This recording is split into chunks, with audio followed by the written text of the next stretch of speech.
This last week, California Governor Gavin Newsom called a special emergency session of the legislature for the purpose of, quote, Trump-proofing California, or protecting California values.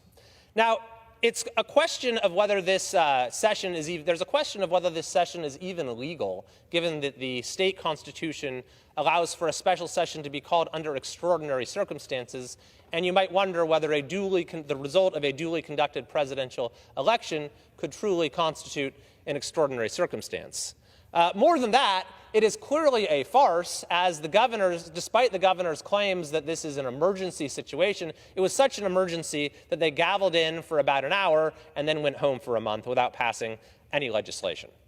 But we should just examine the governor's claim that we need to protect California values, protect the status quo in California against any forces of reform that may be coming from Washington, D.C. What exactly is the governor aiming to protect? Is it California's national lead when it comes to homelessness, the fact that we have half the unsheltered homeless in the entire country? Is that what Governor Newsom is aiming to protect? Is it our highest in the nation poverty rate? Is he looking to protect our lead when it comes to poverty? Or is it when it comes to retail crime? Does he want to maintain the #1 record for the worst retail crime in the country? Or the #1 spot when it comes to anti-business regulations? Or when it comes to frivolous lawsuits? Or when it comes to unemployment? Actually, we're now only second worst in the country when it comes to unemployment, so perhaps his protective measures are aiming to get us back in the lead. Is he looking to protect our standing as the worst state in the country when it comes to an increase in wages? Wages have stagnated in California more than any state in the country. Or when it comes to restrictions on workers and the right to earn a living? Is he looking to make sure that California maintains its lead in gas prices, well above the price of gas in any of the other 49 states? Well, we know he's looking to do that because his own CARB board just passed regulations that are going to raise gas prices about 60 cents a gallon more.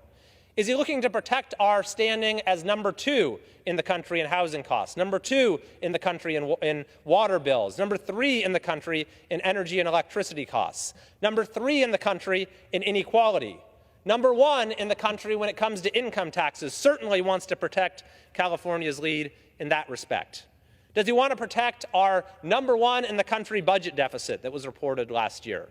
Or our standing 3rd in the country in road disrepair? Or maybe it's the fact that California has the highest illiteracy rate in the entire country.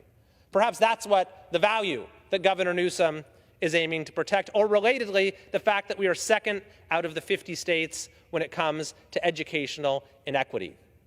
If we were still in the COVID days, he'd certainly be looking to protect our national lead when it came to school shutdowns, business shutdowns, and COVID mandates.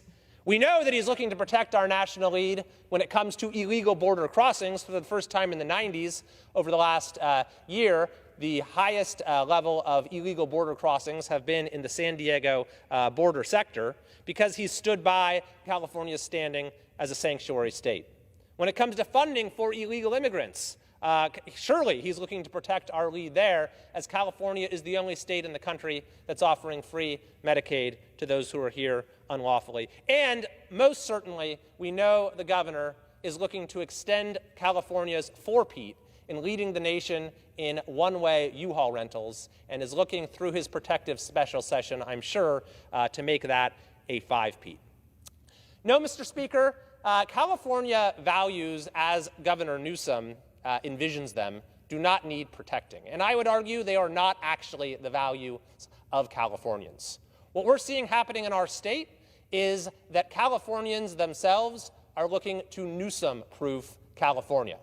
That's been happening in my district for quite some time, where we have developed a different model, where we support law enforcement, where we support small businesses, where we believe in respecting the personal decisions of folks in our community. And as a result, we're one of the few areas of the state that people are actually moving to.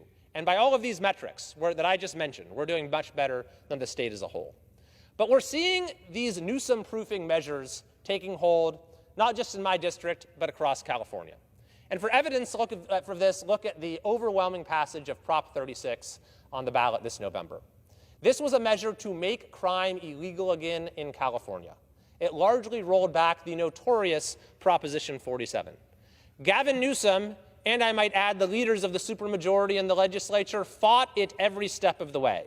He concocted several schemes to undemocratically remove it from the ballot, even after it qualified through a citizen petition process. And then he led the No on Prop 36 campaign, and yet at the end of the day, it passed in an overwhelming victory, nearly 70% of the vote, an overwhelming majority, Democrats, Republicans, and independents. It passed in all 58 counties, wasn't close anywhere, even passed in Newsom's hometown of San Francisco.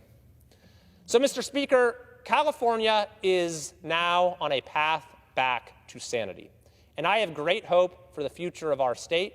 And frankly, I think that the governor's attempts to get himself in the headlines and whatever theatrics may be coming are not going to stand in our way of getting our state moving in the right direction.